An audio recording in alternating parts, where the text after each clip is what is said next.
ለቲ ሾው የርሶ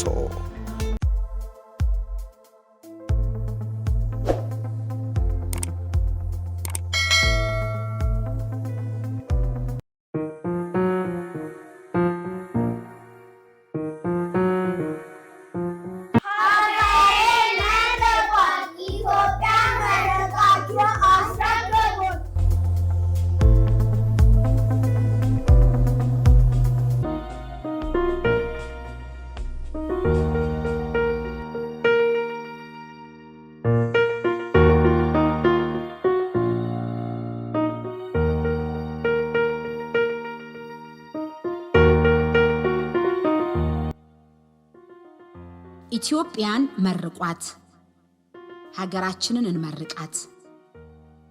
ብዙዎቻችን በኢትዮጵያ እናዝናለን። የጠበቅነውን ነገር ከሀገራችን ስናጣ በአንድ ግለሰብ፣ ቤተሰብ፣ ሰፈር ወይንም በመስሪያ ቤት ብልሹ አሰራር ምክንያት በባለስልጣናት በሌሎችም ስንበደል ኢትዮጵያን አንስተን እናለቅሳለን፣ እንረግማታለን፣ ደግሞም እናማርራለን። በርግጥ ሁሉም የሚያልፍበት የራሱ መንገድ አለው፣ ከባድ የሆነ መንገድ። ትላንት የተበደሉና እጅግ በሀገራቸው አልቅሰው ያንቀላፉ ሰዎች ሀገራችንን ረግመዋት ይሆን? ማን ያውቃል? አናውቅም። ሁልጊዜ ትውልድ የተባረከችና የተመረቀች ሀገርን ይፈልጋል። ለሕፃናት በንጹህ ሕሊናቸው ንጹህ የሆነችን ሀገር ለማስረከብ በአፋችን ብቻ ሳይሆን ከልባችን መመረቅ የለብንም ብላችሁ ታስባላችሁ? ብንመርቃት አንከስርም፣ ብንረግማት ግን ለአዲሱ ትውልድ ፍዳን ትተን እናልፋለን። ወገኖቼ በሀገራችሁ በጣም አዝናችሁ የተሰደዳችሁ እንዲሁም በኢትዮጵያ ውስጥ ያላችሁ ይህንን ፕሮግራም የምትከታተሉ በሙሉ ስለ መጪው ትውልድ ብላችሁ በያላችሁበት ሀገሬን መርቁ። ሀገራችንን ስናስባት እጅግ ደግና መልካም እናት ናት። ነገር ግን አስቸጋሪ ልጆቿን በመዳኘት የደከመች፣ ያንን ተው አንተም ረፍ እያለች የምትጮህ፣ ተራምዳ መሄድን የናፈቀች፣ ዘመኗን ዳዴ እያለች ምታቃስት እናት አትታያችሁ? እስኪ በእድሜያችሁ ጫፍ ላይ ያላችሁ መርቋት፣ መርቁና ለፉ። እያዘናችሁ አትሙቱ፣ ይልቅስ ፍቷት። ከልባችሁ፣ አዎ ከልባችሁ መርቋት። ወጣት፣ ሕፃናት፣ ጎልማሳ፣ አዛውንቶች ሀገራችሁን መርቋት። ይቺ ሀገር መላ የላትም አንበል። ይልቅስ በቃ ስለ ሀገራችን መልካም ይታየን። ነገን ማየት እንቻል። መልካም የሆኑ ነገሮች ስለ ሀገራችን ይታየን። እንመርቃት። ሀገራችንን ደስ እያለን እንመርቃት።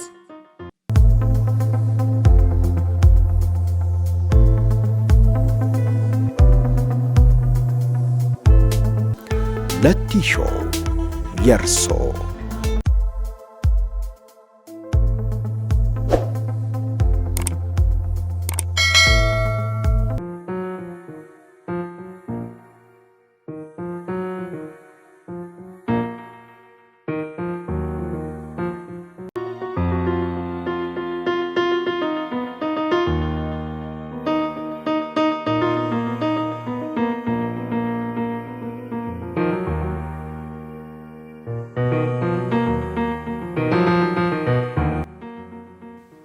ነገር ከራስ ይጀምራል። እኔም ከቤቴ መጀመርን ፈለኩኝ። አባቴ ሀገሬን እንዲመርቅ። አቶ ሚሊዮን ይመኑ ይባላሉ።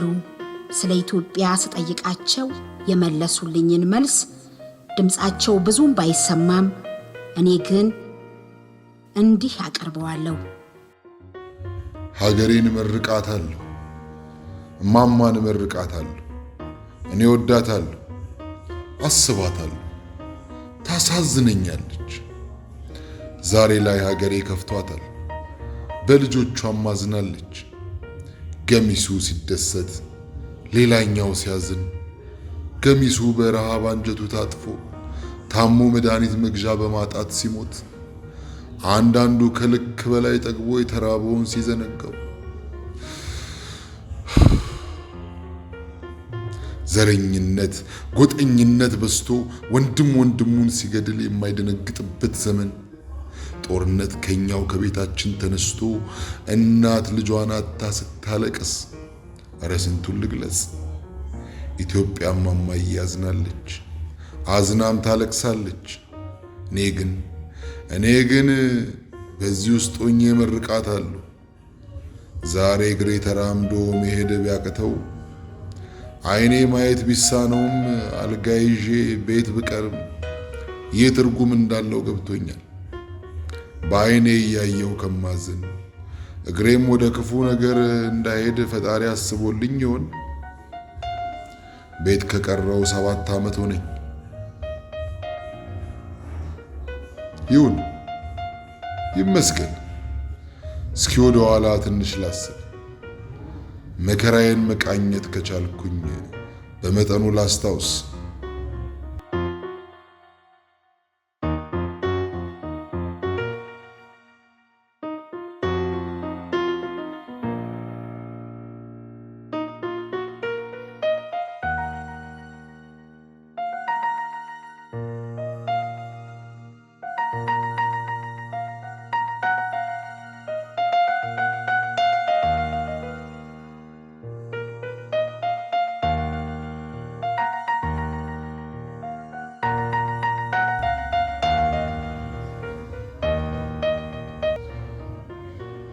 በተለያዩ ሀገራት በተለያየ የሙያ ዘርፍ በኃላፊነት ጭምር ለበርካታ ዓመታት ሀገሬን ሳልበድል እውነትን እውነት ነው ብዬ እንዝረፍ ሲሉኝ የመንግስት ብር የህዝብ ላብ ነው እንዴት እንባን እበላለሁ በማለት ስከራከር፣ ሆዳቸውን የሚወዱ ግትር ነህ አትበላ አታስበላ ብለው ስም ሰጡኝ።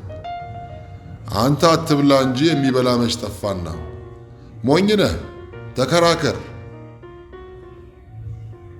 አንተ እምቢ ብትለን እኛ መች እንሰማና፣ ያንተ ለመብላት ሀገርን ከቀማኞች የሚያተርፋት ይመስላል እያሉ ያሾፉብኝ ነበር።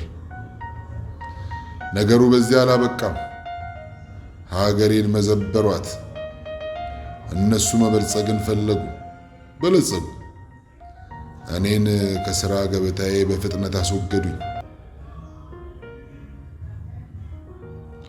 ይህ አልበቃ ብሏቸው በሐሰት ከሰውኝ በብልሹ አሰራራቸው ለወዳቸው ካደሩ ዳኞች ጋር በመሆን ወደ ወህኒ ጣሉኝ። እኔም ብዙ ነፍስ የማያውቁ ልጆቼንና ትዳሬን በትኜ ወህኒ ገባው። የእኔ ነገር እጅግ ከባድ ነው። የቱን አውርቼ የቱን ተዋለሁ? በእኔ ሕይወት ውስጥ ብዙ ነገር ቢያልፍም ክፉ ሰዎች እንጂ ሀገር ያልበደለችኝም። እናት ስለሆነች ሁሉንም ልጆቿን ይዛለች። ምን ታድርግ? ማንስ ይፈርድባታል? እኔም አልፈርድባትም።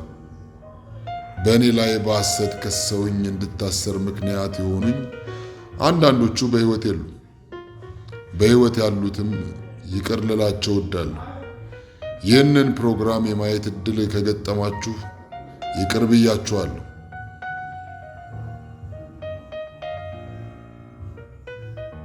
ዛሬ ዕድልን አግኝቼ በዕድሜ ጫፍ ላይ ሆኜ ልመርቅሽ በቅቻለሁ። ሀገሬ ክፉ ዘመን ያሳለፍሽው ይብቃ። ይህ ቀን አልፎ ደግሞ ደግ ዘመን ይምጣልሽ። ልጆችሽ በዘረኝነት ሳይያዙ አንድ ሆነው በዓለም ላይ ከፍ ብለው ይታዩ። ሕፃናት በምድርሽ ይቦርቁ፣ ዘርሽ ይለምልም፣ አዝመራሽም አሽቶ ተማሪው ተምሮ በትክክለኛ መንገድ በሐቅ የሚሰሩ ይብዙልሽ። ሕፃናት ተወልደው ይደጉ፣ ወጣቶች ባጭራ ይቀጩ። ሽማግሌ አዛውንት ከምድርሽ አይጥፋ። ፈጣሪ ይጠብቅሽ፣ እኔማ ከእንግዲህ ላልጠቅምሽ ላልጎዳሽም በቀሪ ዘመኔ ግን እየወደድኩሽ ትንሣኤሽን እየተመኘው ሁሌም እመርቅሻለሁ። ኢትዮጵያ ማማዬ እወድሻለሁ። ሰላምሽ ይብዛ ሀገሬ፣ ሰላምሽ ይብዛ ኢትዮጵያ፣ ሰላምሽ ይብዛ።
እርሶ የሀገር ባለውለታ እንደሆኑ ያውቃሉ?